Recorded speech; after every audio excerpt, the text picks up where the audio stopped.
दोन दूत जेजूशी एकठांवले आनी आपणें जें केल्लें आनी आयकल्लें तितलें तांणी तांकां कोडीत केलें.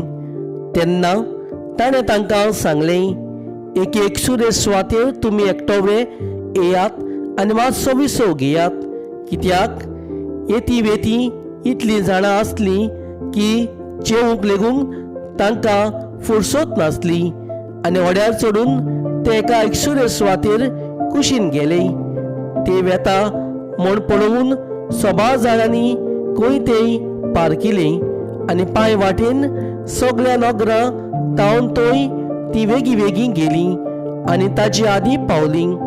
आनी व्हड्यांतलो भायर सरतना जेजून एक व्हडली उरपोंच देखली आनी गवळी नासलेल्या शेल्या पोरी आसली देखून काळजान तावन तांचे ताका चुरचुरे दिसले आनी सोबार वस्तू तो तांकां शिकोवंक लागलो.